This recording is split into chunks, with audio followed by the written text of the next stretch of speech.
বস শিনের উপর ওয়েট রেখে কিভাবে প্র্যাকটিস করতে হয় এটা আপনাদেরকে দেখাবো আজকে।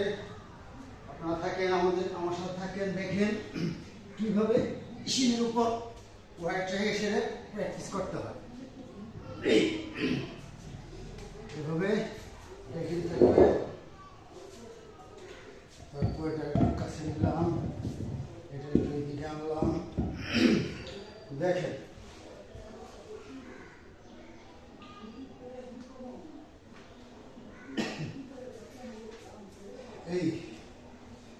এইভাবে বসতে হবে।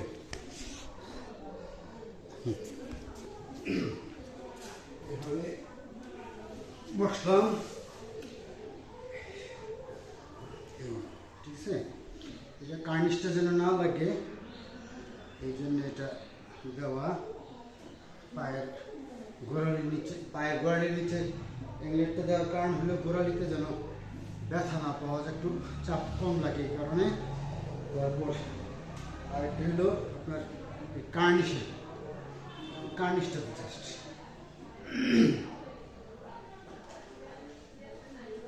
এইভাবে আপনারা এইভাবে নামাবেন শিরের উপরে একদম।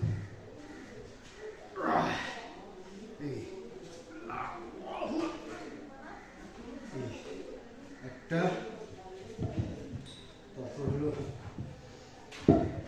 আরেকটা,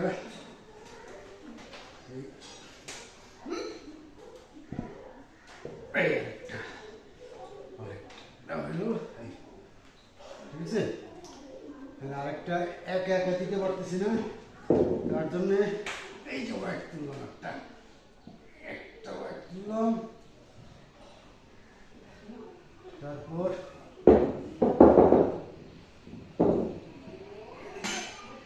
আরেকটা ওয়াইট তুললাম। এই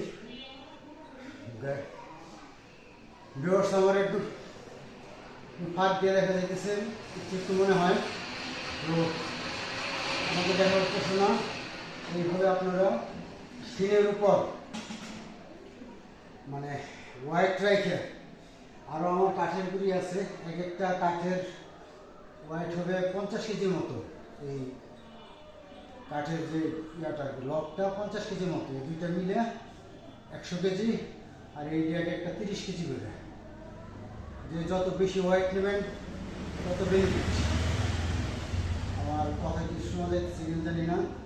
এভাবে নিয়ে আপনারা ওয়াইট নিয়ে সেটা মানে টাইমিং বৃদ্ধি করবেন, সময় বাড়াবেন। এতে হবে কি শিনের স্ট্রেংথ বাড়বে, শিনের আপনার কী বলে এটা মজবুত হবে, শিনের দুর্বলতাটা কেটে যাবে, শিনের টেম্পার বাড়বে। আর পরবর্তীতে তো আরও মাকিয়ারও আছে, মাকিয়ারও করতে হবে, কিন্তু এটা করলে আপনার শিনের যে ইয়াটা আর কি বলে মজবুতিটা, শিনটা খুব স্ট্রং হয় শিনগুলা, এর জন্য এইভাবে করবে। এইভাবে অনেকক্ষণ থাকবে কোর্স।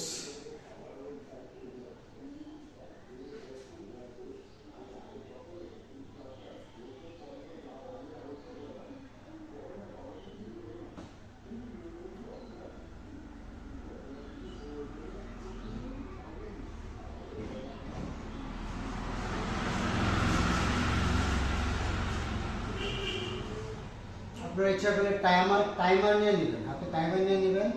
টাইমার নিলে সুবিধা, 5 মিনিট 10 মিনিট 20 মিনিট এরকম করা যায়, রাখার সুবিধা হবে আপনাদের।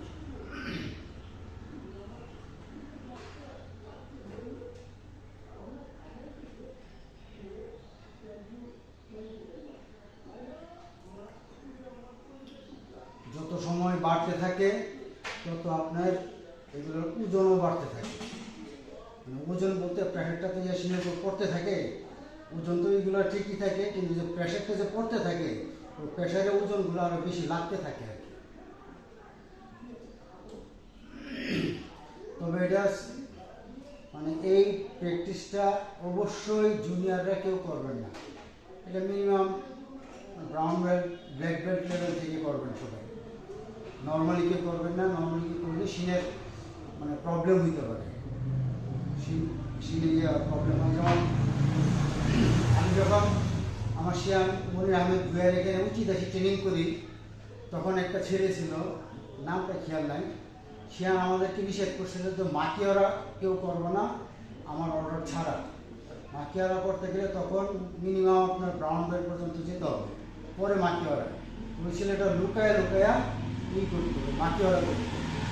লুকায়া লুকায়া মাকিওরা করতে গিয়ে দেখা গেছে কি 10-15 দিন পরেই তার বাবা মা আসছে রিপোর্ট নিয়ে, তার এক্সরে রিপোর্ট নিয়ে। কী হয়েছে, আমার ছেলের তো পা ফেটে গেছে। পরে দেখা গেছে যে না, ছেলের পা ফাটে নাই, পা ফুলে গেছিলো, ক্র্যাক বেরিয়ে গেছিলো। এই জন্যে নিষেধ আর কি, ব্রাউন বেল্টের আগে কেউ এই কাজটা করবেন না। এবং অবশ্যই প্রচুর পরিমাণে স্কিপিং করতে হবে, এটার আগে স্কিপিং করতে হবে। স্কিপিং করলে আপনার শিনের টেম্পারেচার বাড়ে, তাই এবং আপনার জন্য সহযোগিতা হবে এই কাজটা করতে। এদিকে আসতো